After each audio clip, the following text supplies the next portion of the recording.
Hi, everybody. I'm Erica Goss, and as Joan said, I started Girls Voices Matter several years ago, and it's the daughter of an earlier organization that I started when I was living in California. So I'm going to talk a little bit about that, about how and why I started this endeavor, and then I'll show you some videos that our students made. And you will be amazed. I'm sure you will. About 8 years ago, I was at an AWP in Austin, and I had a piece of time. You know how when you're at a conference and you look at your schedule and you're like, I don't have any interest in any of these things, and I have 2 hours, and what am I going to do? So I found this the title of this conference, and it was Poetry and the Image. How do they negotiate space? And I thought, this will be a great place where I can take a nap, right? I'll just sneak in the back and I'll just take a nap because I was a little jet lagged, and then I'll go to my next thing.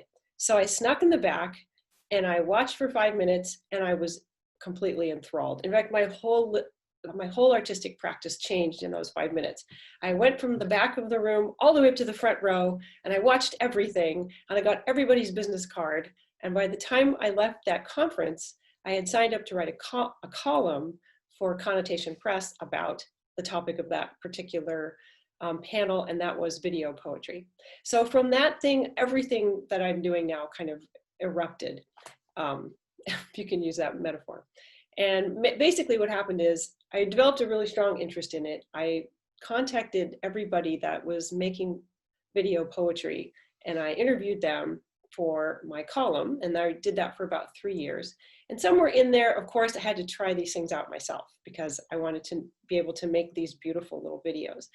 And also in there, somewhere around that time, I became Poet Laureate of Los Gatos, my little town of California, and I was having regular meetings with the other Poets Laureate of their little towns. Actually, one was the county Poet Laureate, and then the other one was a small town Poet Laureate. And we had this idea to create a summer camp where we would teach kids how to do video poetry. And we thought this was the best idea anyone had ever had. And then David, who was the Poet Laureate of Santa Clara County at the time, thought, let's see, where was I? So we decided that we would do it just for girls. And that was our big epiphany that we'd had. And the reasons for that were many and varied. So this was back in 2015 when we finally did this. We realized that we're all living in Silicon Valley, and that the lack of women's representation in technology fields was just a terrible problem, right? At that time, 5 years ago, Google, Apple, and Facebook confirmed that recent revelations from those companies confirmed that they were employing about 70% men to 30% women, but their users were split fairly evenly between men and women. There was a show back then called Silicon Valley, and they had no female characters at all, none. So when women complained, which they did, they relented and added one female character for the next season. So I started working in computers way back in the 1980s. When I got my first degree was in computer science, and I worked as a systems analyst for a long time, and a poet, on the side. So when I graduated, 37% of the computer science degrees were going to women. Now it is 17%. I don't know why that is, but they don't teach it in high school, and so anyway, to make a long story short, we wanted to do something affirmative to try to connect girls through art, technology, and media, and also have fun. It was meant to be a summer program, not something that would be totally academic or hard to do. So that was kind of our epiphany that we had. And that's why it's so important, right, to meet regularly with other creative people, because I don't think I would have had that idea all by myself. I had parts of it, but I didn't have the whole thing. So our mission was to offer a safe and supportive community for girls age 11 to 17 to tell their stories and show us what they think and feel. And this was very important because the world shows and tells teenage girls what they're supposed to think and what they're supposed to look like and how they're supposed to act. And we rarely ask girls that age how they feel, what they would like to be, how they would like to look, for example. So that was what we wanted to do. We wanted to give girls a way to express themselves artistically. And it's a new art form. It is it is actually a very old art form, but it's new to most people. Poetry has been used in film since the beginning of film. So that's something that I ended up learning myself. I did a lot of research into the history of film. And I found out that women had been part of filmmaking way back in the beginning. Women invented all kinds of things. A woman invented the drop mic. Women invented tons of things. A woman made the very first feature-length fiction movie that was based on a story. So all of that history was lost. Hardly anybody knows about it.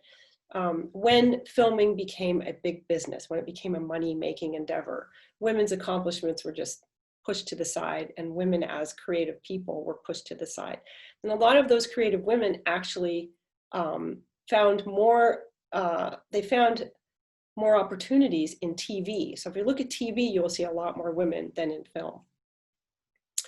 Alrighty, so what did we do? We launched our very first our first camp in the summer of 2015. And we had 8 students, and we had a really great time. We learned a lot teaching those students. We wanted to limit it to about 10 to 12 because it's extremely hands-on and it's a lot to learn. And we had a good teaching staff, but it turns out that even that, we were challenged to teach everything we wanted to teach. So it was a 2-week camp, and all of the girls made their own very wonderful short video. And I myself, it's been a long time since I was a teenager, but I remember a lot about it. And I was just so moved by how profound these girls are, the thoughts that they have, the feelings, their hopes for the future, the stuff that they see. They are watching us. And it was quite revelatory for me to see that. And it was a really emotional experience for me to teach that camp. So we created a supportive environment for them. We tried not to be, what do they call that? The sage on the stage, but rather the guide on the side. And the girls did really well. We divided the camp day into mornings were for writing, afternoons were for technical stuff. And then the second week, we mostly put all those elements together and showed them how to do software editing and create the video. The editing was, of course, the hardest part. Filming and writing were easy compared to putting it all together and then putting it onto editing software on the computers. But we did it, and you'll see the results.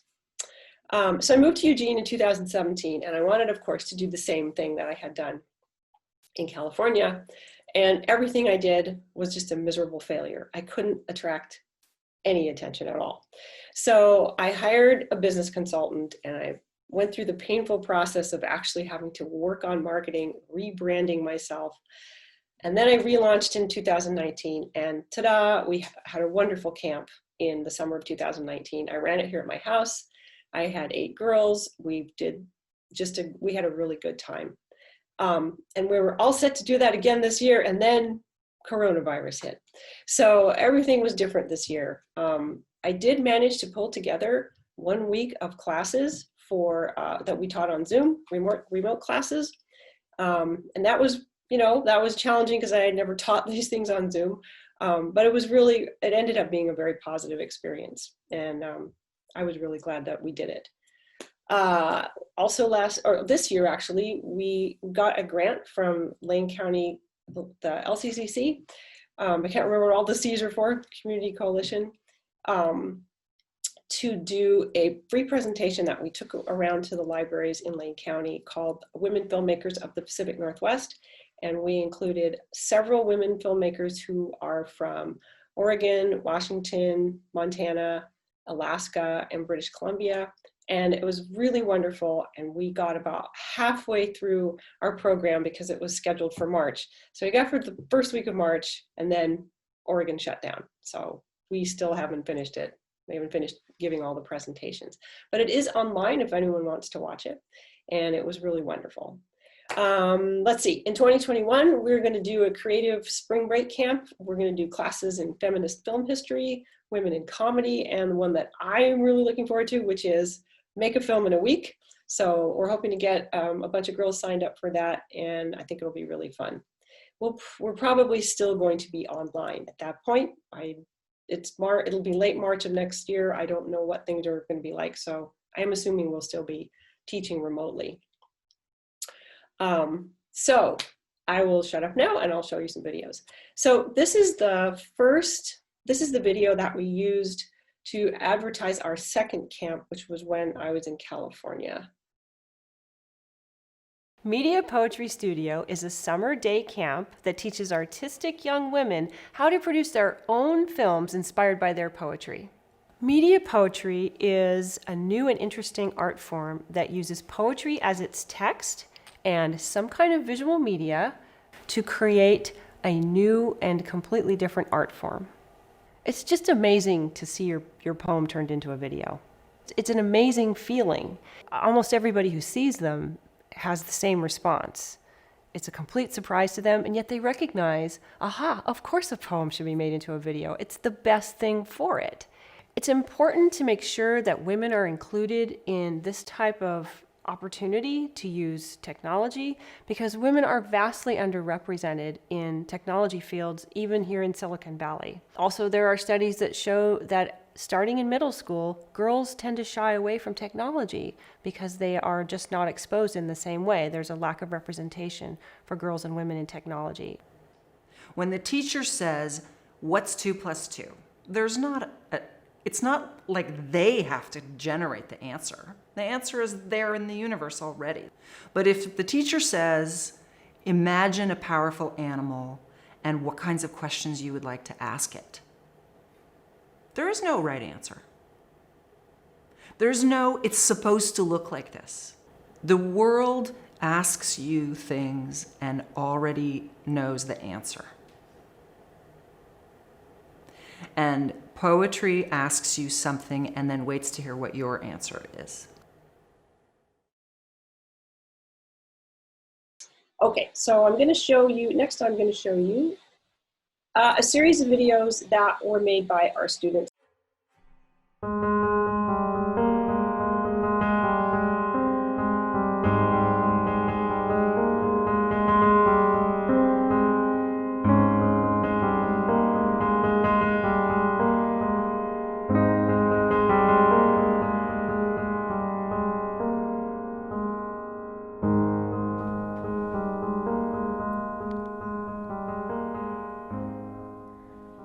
Whichever profession you elect when older, I want you to enjoy yourself.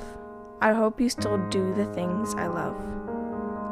I want you to be with people who respect you as you are, people who love you and don't judge you by what you watch, like, or wear. I want you to take risks, to step away from the safe places where people hide themselves from adventure. I see you as the person who will make the sun rise on every darkened soul you encounter on your journeys.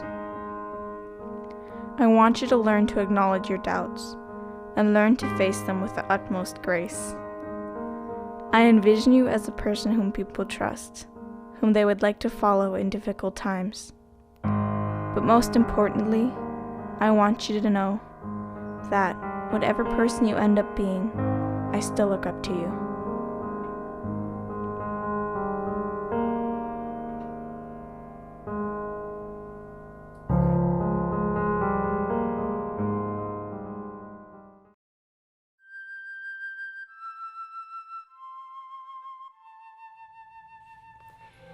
Just say something. Anything. Tell me you need me as much as I need you. Tell me you love me as much as I love you. When you enter me, I'm happy. I feel what's known as pleasure. Then I feel so crappy. Because you're not a treasure. I want you gone. I want you dead. I need you to survive. You make me respond, always in my head. You give me all my drive. You're my energy, my breath, the reason I'm alive. We hate each other. But guess what? Food. I can never wish you goodbye.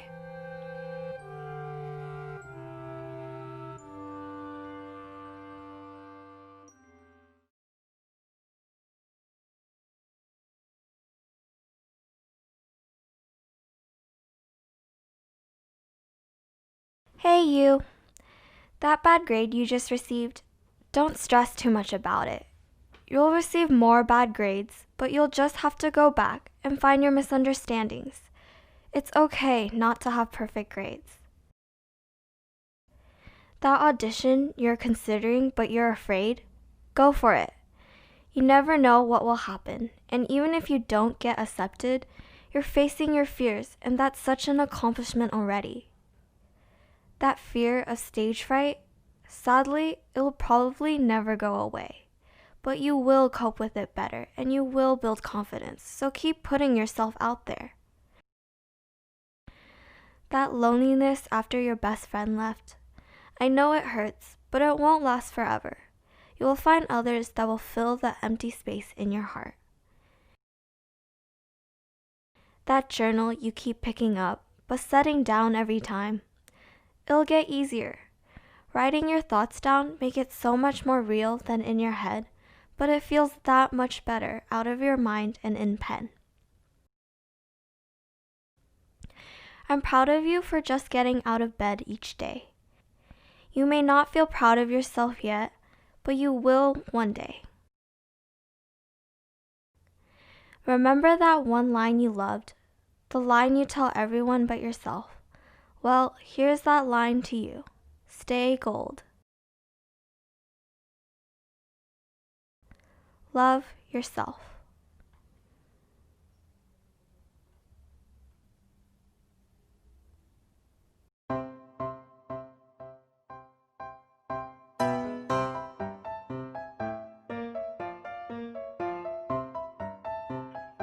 Poor little toy. Your furry body and plastic face combine into a tiny King Kong. This little King Kong will never destroy towers. You are mocked constantly. Pink paint plastered around your open mouth. Your eyes comical. One looks right, one left. A pink dot on your forehead. You are cheap. Your thumb, which should fit into your pink mouth, doesn't, and the edges of your fur peel back. Oh, you poor little toy. You will never destroy towers. A tag protrudes from your armpit. A keychain from your head. You will never destroy towers.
That was our little promo that we did from 2019's Kids. As you can see, it was a lot of fun, and I was super bummed that we didn't get to do the 2020 in-person class.